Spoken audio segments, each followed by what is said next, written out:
Bonsoir à tous, mes amis. J'espère que vous allez bien. J'espère que vous avez passé une très très bonne journée.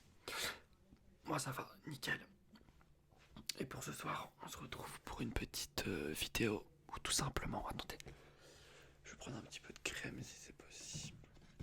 Je vais tout simplement vous analyser. On va un petit peu parler du match qu'il y a eu entre le Qatar et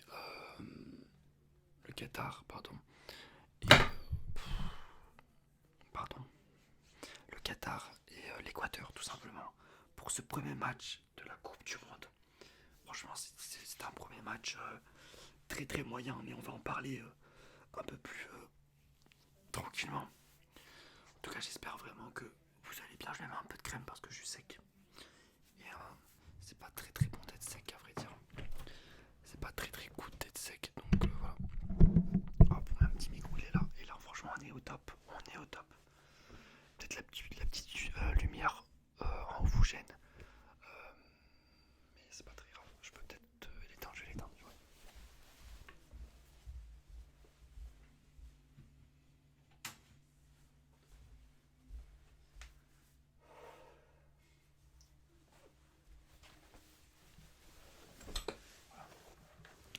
C'est mieux comme ça. Et donc, je vais vous parler un petit peu de ce qui s'est passé. Donc, il faut savoir qu'il y a eu, avant le match, il y a eu une petite cérémonie d'ouverture, une très belle cérémonie d'ouverture. J'ai trouvé, je ne sais pas ce que vous en avez pensé. Vous pouvez me le dire bien sûr dans les commentaires. Personnellement, je l'ai trouvé très sympathique. Alors, assez courte. Mais de toute façon, les cérémonies d'ouverture de Coupe du Monde, c'est jamais exceptionnel. On n'est pas du tout à la même grandeur que les cérémonies de Jeux Olympiques. Ça, c'est une certitude. Après, c'est pas très grave, c'est pas ce qui est le plus important. J'ai trouvé ça très sympa. Ils ont emmené ils ont ramené Morgan Freeman. Donc c'était franchement plutôt sympathique. Euh, le thème était sympa. Il y avait quelques idées intéressantes. Après, comme je l'ai dit, c'est pas quelque chose de fou. Pour le match, il y a eu donc 2-0 pour les 2-0 pardon pour l'Équateur pardon, avec un doublé de Eder Valencia, un joueur pardon que tout le monde connaît si vous suivez le foot. C'est un joueur, ça fait des années, c'est pas, ça fait 15 ans qu'il est ça fait 15 ans qu'il est professionnel, qui dispute toutes les coupes du monde. Et en fait, c'est un joueur qui est toujours bon dans les coupes du monde. Et là, il a mis deux très beaux buts, un but de la tête et même deux buts de la tête. Un but plus facile de la tête, le premier, et un but assez compliqué à mettre. Et c'était vraiment très très très fort le but qu'il a mis. Malheureusement, il s'est blessé un petit peu en fin de match et donc du coup il est sorti. On va voir s'il pourra jouer pour le prochain match.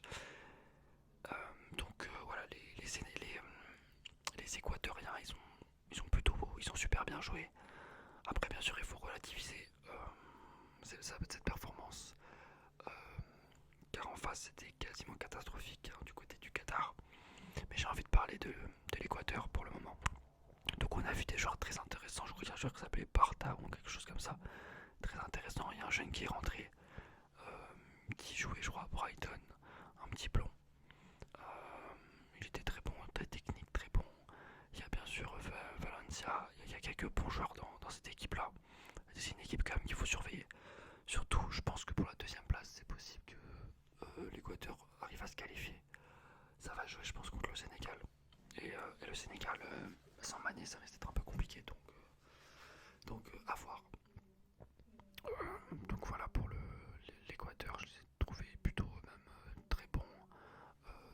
On a vu qu'il y avait une différence incroyable par rapport au Qatar en termes de physique, en termes techniques et en termes d'agressivité. C'était assez incroyable de voir une telle différence à un niveau de Coupe du Monde. Le Qatar, c'était la première fois qu'il participait à une compétition comme la Coupe du Monde et on a bien vu qu'ils étaient complètement en panique. On a bien vu, c'était même un peu bizarre, qu'ils n'ont mis aucune agressivité. C'était un match vraiment de leur part cataclysmique. Ils ont eu une occasion où il y avait une tête qui est passée pas loin. Mais à part ça, c'est 0 la tête à Toto. 0, 0, 0. Il n'y a rien eu du côté qatari.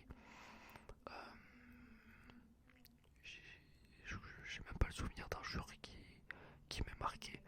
Il y a un mec qui ressemblait un petit peu à Sadio, à Mohamed Salah, c'était un peu le Mohamed Salah de Wish. Je sais plus son nom, il s'appelait Ralif ou un truc comme ça. Qu'est-ce qu'il était nul.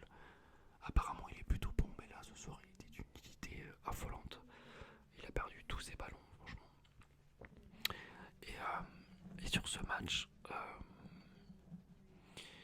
match, on a vu quand même un niveau de jeu très très moyen. Je me suis pas mal ennuyé, surtout en deuxième période. Mais ça, c'est dû, je pense, forcément à l'adversaire. C'est-à-dire que quand on a une équipe comme le Qatar, c'est compliqué de faire du jeu. Et donc en première période, euh, les, euh,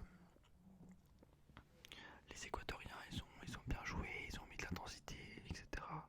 Ils ont pris leur temps, ils ont essayé de faire mal à cette équipe. De faire mal à cette équipe qatarienne, de Qatar, du Qatar. Euh, mais après en deuxième période, le problème c'est que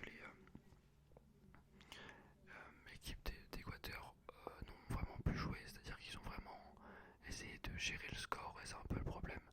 Et du coup on n'a pas eu beaucoup de buts, on a eu 0 but en deuxième période et on s'est vraiment ennuyé. Il y avait une telle différence que j'ai l'impression que cette équipe de l'Équateur ne voulait même pas trop en mettre, quoi. Ils étaient tranquilles, ils avaient la mise sur le match et donc ils n'avaient pas forcément besoin d'aller plus haut tout simplement, mais de prendre plus de risques, on va dire. Donc globalement, de toute façon les premiers matchs généralement c'est jamais des très gros matchs. Je sais que demain il y a un match, il y a 3 ou 4 matchs très intéressants. De toute façon moi, mon objectif ça va être de regarder tous les matchs quoi qu'il arrive. Donc demain on commence avec je sais que. Alors ce qui est un peu chiant également c'est que il n'y a pas beaucoup de matchs qui vont être sur TF1, ça c'est un peu problématique. La majorité des matchs sera sur Beansport et moi je n'ai pas Beansport. Donc ça c'est chiant. Je dois regarder en streaming je pense. Un peu chiant ça par contre. Mais bon. Je crois qu'il y a sur TF1 il y a donc USA contre Pays de Galles, donc contre Gareth Bale, ça va être très intéressant. C'est un peu Pulisic contre Bale, pardon. Match intéressant. Il y a surtout un très gros match, je crois, à 20h ou à 14h, je ne sais plus. Sénégal, Pays-Bas. Alors ça c'est le match, le premier gros match de cette Coupe du Monde. Avec bon, ça va être sur Beansport malheureusement. Et là on va voir ce que peut faire le Sénégal sans Sadio Mané. Et moi j'ai juste hâte de voir le Qatar contre les Pays-Bas. Putain, ça risque d'être vraiment une boucherie. Et un mec comme Memphis Depay peut vraiment se régaler.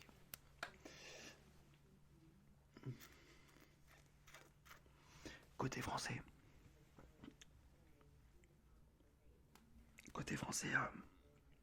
le match est dans 2 jours. Et demain quoi, parce que là ma vidéo elle sera après minuit je crois. Donc le match est mardi. Et mardi, donc demain. À si je ne m'abuse, non c'est à 20h je crois le match. À 20h contre l'Australie, un très gros match. Pour nous, ça va pas être facile. J'ai vu un petit peu les compositions. Donc apparemment il y aura Ousmane Dembélé titulaire, ce qui peut être super cool. Olivier Giroud bien sûr titulaire, en l'absence de malheureusement Karim Benzema. Mais bon, on savait très bien que ça allait être compliqué pour Benzema. Malheureusement, on pensait peut-être qu'il allait être forfait juste pour le premier match, mais il va être finalement forfait pour toute la compétition, ce qui est problématique. Après, on a des joueurs pour pallier à son absence. Je pense notamment à Olivier Giroud, qui je pense va faire une très grande Coupe du Monde. Il aura à cœur de se racheter entre guillemets par rapport à 2018 où il avait marqué 0 but. Ousmane Dembélé également a vraiment une grosse carte à jouer, puisqu'en 2018 il était titulaire pour ce premier match contre l'Australie et il avait marqué, il n'avait pas laissé de son empreinte ce match, au contraire, puisqu'après il n'a plus jamais joué en tant que titulaire. Donc voilà.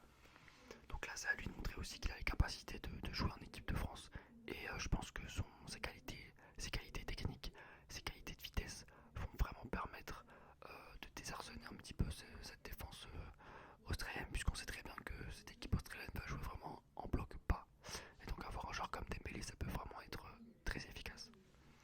Voilà mes amis, je vous ai un petit peu dévoilé le programme, j'espère que ma vidéo vous aura plu et on se retrouve demain je pense.